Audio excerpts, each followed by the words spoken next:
Mas se tem um time que o Flamengo olha no olho e que tem um time que o Flamengo vai, opa. E por mais que você tenha dito no começo... Dá uma olhadinha aí atrás de você, ó. A encarada.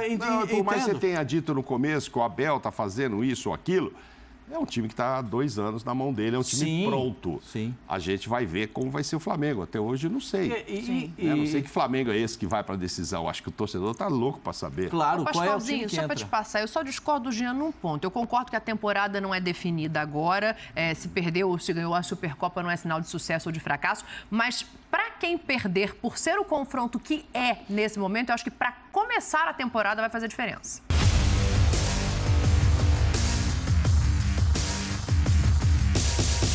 Salve, salve nação! Saudações rubro-negras! Definido a data e local da Supercopa do Brasil entre Flamengo e Palmeiras. Será em Brasília, domingo, dia 29, às 4 da tarde. Jogaço, hein, galera? Promessa de jogaço. Se for igual em 2021, vai ser jogaço, hein, cara? Muito bem, separei para vocês aqui um trechinho do ESPN FC, da ESPN Brasil. Vou deixar aqui na descrição do nosso vídeo o link do canal ESPN como créditos. Dito isso, se você é flamenguista, inscreva-se aqui no canal. Seja bem-vindo, deixe o seu like, faça os seus comentários. O Mengão é favorito? Eu acho que sim, hein, galera? É isso aí. E ative o sininho para não perder nenhum vídeo.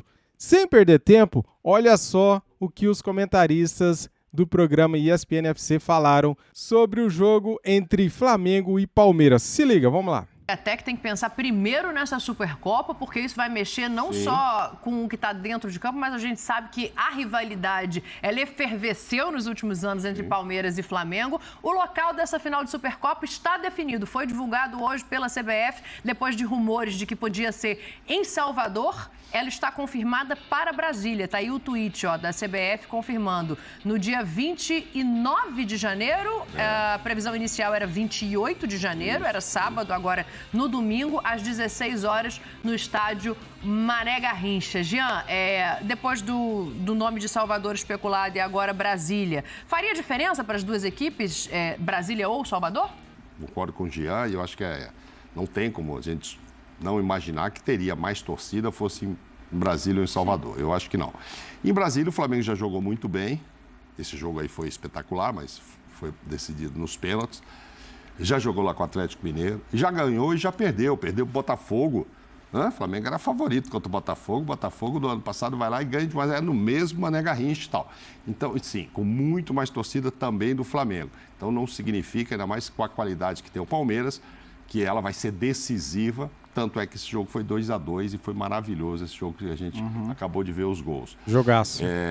Acho tudo muito igual. E repito, animicamente, é mais para o Flamengo que está indo para o Mundial que interessa ganhar do que propriamente para o Palmeiras, começo da temporada, etc. Mas se tem um time que o Flamengo olha no olho e que tem um time que o Flamengo vai, opa. E por mais que você tenha dito no começo... Dá uma olhadinha aí atrás de você, ó. A encarada.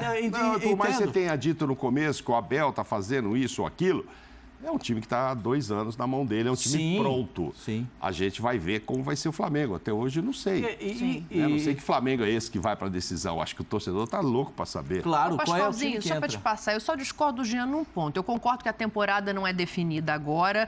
Se perdeu ou se ganhou a Supercopa não é sinal de sucesso ou de fracasso. Mas para quem perder, por ser o confronto que é nesse momento, eu acho que para começar a temporada vai fazer diferença. Eu não sei. Sabe por quê, Daniel? Porque o Palmeiras perdeu e depois caminhou tranquilamente, né? E o Flamengo pode perder e depois lá ganhar o Mundial e ninguém vai ficar lembrando. Eu tenho dúvida disso. Vai pesar animicamente. Torneio que é um jogo só. Tem que ganhar. Torneio que são 2 jogos. Eu acho que isso aí, tudo pode acontecer em jogos assim. É só um jogo da Supercopa. Puxa vida. Flamengo e Palmeiras, gente. Flamengo e Palmeiras. O Palmeiras tem a longevidade do treinador.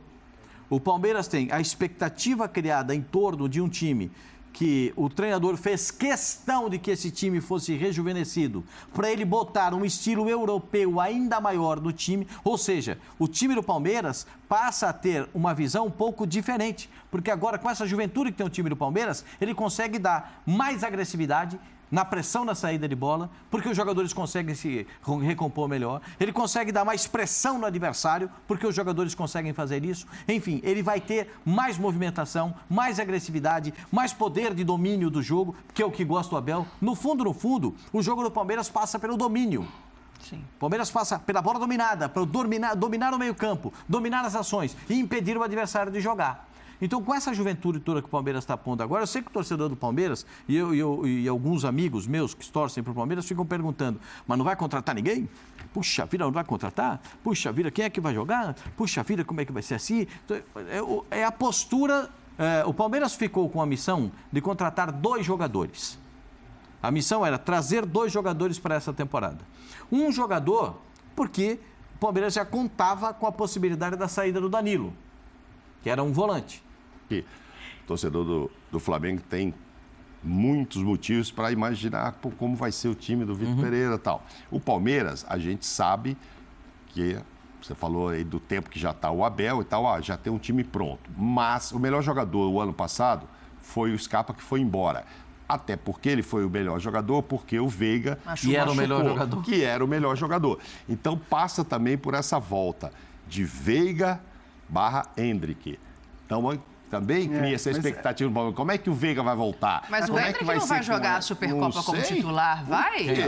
Eu acho que vai. O Hendrick então, já começou a expectativa. Porque ele, na verdade, teve uma expectativa, Dani. Vai ou não vai? Eu acho que ele vai porque... Sabe por quê? Porque eu acho o seguinte, se tem uma vantagem que o Palmeiras tem sobre o Flamengo hoje, é justamente isso que o Pascoal traz. Esse entrosamento, a maneira como os jogadores se conhecem e como a mecânica do time funciona na mão do Abel. Se ele perde isso... mas o menino está 3 meses treinando lá já. Sim, mas ele botou, ele botou aquele rapaz ali na ponta, está atrás de você ali, ó. Parece que funcionou também, né? Então, eu acho que a questão é que o Hendrick já vinha jogando na reta final do Brasileiro como titular, por motivos de força maior, porque ele não tinha o Veiga à disposição. Mas eu acho que mesmo com a volta do Veiga, se a gente considerar que o Mike estava jogando num determinado momento como ponta... É verdade, eu tinha esquecido disso. Então é uma loucura, porque a gente pode imaginar o Palmeiras jogando com o Veiga centralizado, com o Rony e o Dudu abertos e o Hendrick como centroavante. Acho que esse é o time titular do Palmeiras hoje. E ainda assim com entrosamento. E ainda assim com entrosamento, porque o Hendrick ele estava jogando. A questão do Palmeiras, e a gente sempre fala, é, de fato, a falta de elenco. A falta de elenco no sentido, né, de você olhar para um banco e não conseguir manter... se você tiver que fazer 3 trocas, você não mantém o nível do time titular. Algo que no Flamengo eu acho que acontece. Mas olhando para a final dos dois, e para isso que você falou, Dani, acho que do peso de uma eventual derrota, é engraçado porque eu acho que são pesos completamente... E a gente não duvida nada no Brasil que, né, mesmo um time campeão brasileiro, por pontos corridos, com o trabalho que tem, que as cornetas venham. Mas se essa corneta vier... ela vai direto naquilo que o Pascoal estava falando. Contrata alguém. Contrata alguém. Como é que não contrata ninguém? Perdeu o Scarpa, vai perder o Danilo, provavelmente. No Flamengo estraga maior. E no Flamengo, aí a questão é outra. No Flamengo, a pergunta é, perdendo para o Palmeiras, pode vir já de cara... Depende. Aquela pressão insana e absurda que a gente viu no Paulo Souza por causa de um campeonato estadual. Não era por causa da perda do título. Que aí eu acho até... mais compreensível. Você perdeu o título para o Fluminense na decisão, com o time que tinha, eu acho até mais compreensível a insatisfação. O que eu não me conformava no ano passado, e não vou me conformar nunca, é aqueles jogos contra times absolutamente desimportantes, com você sabendo que o Flamengo estaria na decisão do campeonato estadual, fosse qual fosse a escalação, fosse qual fosse o time, fosse qual fosse o teste que o Paulo Souza fizesse, o Flamengo estaria na decisão. E mesmo assim, ele apanhou muito além da conta. Depois, beleza, o trabalho não deu certo, mas isso é uma outra história. Então, o que eu me pergunto é, ok, no caso de uma derrota do Palmeiras, pode vir a crítica? Pode, mas certamente não vai ter crítica ao Abel Ferreira, não vai ter crítica aos jogadores, vai ser uma crítica pela falta de contratação. Já sabe que o alvo é a diretoria. Eu concordo com você, Diante, que o Paulo Souza devia ter todo o direito de fazer o que quisesse com o estadual, uma vez que estava combinado. Mas que ele forçou uma barra também, não, forçou. Bem, ele também fez por onde cansar um pouco a paciência do torcedor. Quando você pega o Everton Ribeiro, aí vai virar quase lateral esquerdo de novo, põe do lado de cá, o cara começa a olhar e fala assim, pô, que tipo de teste? Aonde vai levar isso? Depois ele mostrou que a crítica só foi antecipada, né? Porque merecer, no fim das contas, ele mereceu. Não, mas é que senão acho que assim, a gente normaliza uma crítica que ela não pode acontecer. Se a gente mesmo defende, acho que quase todo mundo aqui defende que, pelo menos nessas fases de campeonato estadual, e ainda mais no caso do Flamengo, né? Que a gente sabe que, independentemente do que fizer, ele vai chegar à decisão. Se a gente defende que isso seja pré-temporada, vamos tratar esses jogos como jogo treino mesmo. Sim. Então, se o VP quiser fazer o teste que for, por mais absurdo que pareça, eu acho que a gente tem que dar liberdade para o treinador fazer isso. Mas nesse caso, ele tem uma agenda... Ele tem um mundial ali na frente. Olha o meu ponto aqui, ó. E eu acho que assim, o VP já estava no futebol brasileiro, então tudo bem fazer testes, mas ele já sabe o que cada um tem ali nesse Flamengo para oferecer. Ele conhece melhor os caras, né? Ele não fez estadual. É verdade. Aqui, Pascoalzinho, que eu quero jogar para você, ó. O Rodrigo tá falando assim na hashtag ESPNFCBR. Não vira pressão coisa nenhuma. O que vale é o mundial. Vocês ainda não entenderam isso. A minha questão é 29-1, uma semana depois é outro. Para o Flamengo, o peso dessa Supercopa, ele também está em cima do jogador. Eu entendo como o Mauro. Eu acho que para o Flamengo é sensacional ter dois jogos, ter um jogo antes de embarcar contra o Palmeiras.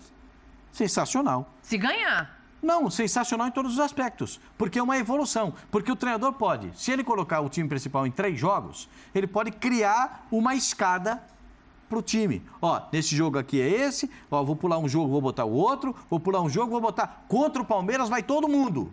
Sim. Porque aí mede a temperatura do time. E aí, se ele tiver alguma ideia, ou se ele, de repente, eu vou botar o Gerson para jogar, mas eu tenho dúvida. Se o Gerson vai me dar toda a produção, eu vou perguntar para vocês. O João Gomes e o Thiago no meio-campo, no mínimo, eles têm nota 8 na última temporada. No mínimo, nota 8. Perfeito? Dá para tirar os dois de imediato para colocar o Gerson? Se você lembrar que o Gerson teve nota 9 quando foi embora, sim, depende que Gerson está chegando. Mas um outro time, né? Entendeu? Também, né? É uma outra circunstância. Mas esse é um bom exemplo, Pascoal. Se ele resolver que ele vai manter o Thiago e o João Gomes no time, ele tem que ter todo o apoio para isso. Claro. E o Gerson que espere um pouquinho. Claro. O Gerson vai virar titular desse time. A gente sabe que isso vai acontecer, mas você também não precisa... E acho que o próprio VP falou isso na entrevista, né? Ele falou, eu tô pegando um time campeão da Libertadores e um time campeão da Copa do Brasil. Então, eu não acho que ele precise correr para fazer essas mudanças. É claro que a gente fica curioso, e eu fico muito curioso, sobretudo porque ele falou, como técnico do Corinthians, que via fragilidades na marcação do Flamengo. Ele falou isso e até comprovou essa fragilidade na marcação. Por isso que eu tenho a dúvida se ele vai querer corrigir o que na visão dele eram problemas do time do Flamengo logo de cara, ou se ele vai dizer, não, pera lá, esse time, ele tem as suas qualidades, eu vou fazer aos poucos nas duas, acho que porque nas duas finais da Copa do Brasil, o Flamengo foi bem num tempo e foi mal no outro. Sim. O Corinthians foi bem num tempo e foi mal no... Igualzinho, na final... Na finalíssima, o Corinthians foi bem um tempo e o Flamengo foi bem outro tempo. Deu um empate. No jogo, no jogo de ida, mas dentro da mesma situação. O Corinthians foi bem um tempo e o Flamengo foi bem outro. Dentro de que você falou, das possibilidades de explorar, o que ele explorou nesses jogos? As costas dos laterais. Isso. E explorou as costas dos volantes. Porque os dois volantes saem. O que ele explorou? Um meia entre os dois volantes e as duas beiradas com velocidade. Entendeu? Então, ele falava muito... Quando agora ele tem que consertar. Mas com o Gerson ele não conserta. Então, é isso. Quando ele falava muito do problema de marcação das laterais do time do Flamengo. E é um problema para ser resolvido... Já tem uma questão aí que um lateral, o direito, já não é mais o mesmo, né? Não é mais o mesmo. Mas eu nem sei se isso é um problema do ponto de vista de perder na marcação do lado direito. O Varela não tem o estilo... Do Rodinei. Então, porque o Rodinei é um cara que subia muito também, então acho que essa fragilidade, até de alguma maneira, ela já pode diminuir com essa mudança automática. Mas a questão, acho que o Pascoal está falando também, é que não é que está muito óbvio qual vai ser a solução que ele vai tomar para cobrir os lados. Ele vai abrir o Gerson na hora que o Flamengo não tiver a bola para cobrir o lado esquerdo do Flamengo. Então não é tão óbvio assim, talvez não seja tão fácil e tão rápido assim. Por isso eu tenho dúvida se ele vai tentar fazer as mudanças antes colocar um dessas terceiro competições, zagueiro, ou se já. ele vai querer usar o... Ele pode criar um terceiro Temos zagueiro. uma pista. Mas terceiro zagueiro É é uma mudança maior mais estrutural no time, né? E a mais estrutural torcida no já time. não gosta muito desse caminho aí, né? A torcida Mas, do ó, se Flamengo você falou for- em 3 zagueiros, ela já dá uma revirada de Na olho. estrutura do Vitor Pereira. O Vitor Pereira não tem uma estrutura tática de 3 zagueiros. Sim. Ele não adota isso na carreira dele. O que ele adota são 2 volantes, 2 meios e 2 atacantes. Ou 2 volantes, 1 meio e 3 atacantes. Essas são as variantes dele. O que ele gosta é que os meias, quando joguem, encostem nos atacantes para marcar a saída de bola. Sim. O que ele gosta é pressão em cima do adversário o tempo todo. Que ele não conseguiu fazer por causa da idade do média time do Corinthians. time Aí, do quando Corinthians, ele fora os rejuvenesceu o problemas time do Corinthians, com lesão, ele falou que eu preciso botar os meninos para jogar, porque senão eu não consigo jogar do meu jeito. Então, essa é a característica dele. Agora, ele pode jogar de múltiplas formas no Flamengo. Vamos lá então, galera. Qual o peso para este jogo valendo taça, valendo o título, né, da Supercopa do Brasil? Veja bem, tudo vai depender do resultado. Se o Flamengo jogar bem e perder por um gol de diferença, o peso é 1. Se o Flamengo perder nos pênaltis, o peso é outro. A mesma coisa vale para o outro lado. Para o torcedor do Palmeiras também deve valer assim. Se perder de goleada, o peso é 1. Se perder por 1-0 nos pênaltis, o peso é outro. Porém lá, o Abel Ferreira já tem casca, né? Já tem o respeito da torcida. Se perder, a cobrança não vai em cima do técnico. E aqui no Flamengo, que o técnico é novo, saiu do Corinthians, está chegando agora e foi do jeito que foi. Como será que a torcida do Flamengo vai reagir caso o Flamengo não vença o Palmeiras neste jogo? Tudo vai depender do resultado. Se o Flamengo jogar bem, se o Flamengo entregar, se o Flamengo criar muito, se o Flamengo não tiver sorte, bola na trave, tudo isso leva em conta para a cobrança da torcida. Porém, meus amigos, temos que ter confiança no nosso técnico, no trabalho dele. A gente sabe que ele é bom e ele tem o melhor elenco e o melhor time sul-americano, né? Então, a gente espera que ele possa estar fazendo um bom trabalho agora nos treinos, né, para surpreender o Palmeiras no próximo dia 29, domingo, 4 da tarde, em Brasília. Marcado então o confronto da Supercopa do Brasil. E aí, cara, é isso que eu penso. Quero saber a sua opinião, comente aqui. Nós esperamos a vitória. É só na vitória que a gente pensa, né? Muito bem, deixa o like, se inscreva aqui no nosso canal se você é mengão, se você é flamenguista. Seja bem-vindo, faça os seus comentários e compartilhe o nosso vídeo para ajudar o nosso canal. Isso aqui é Flamengo, saudações rubro-negras, fui!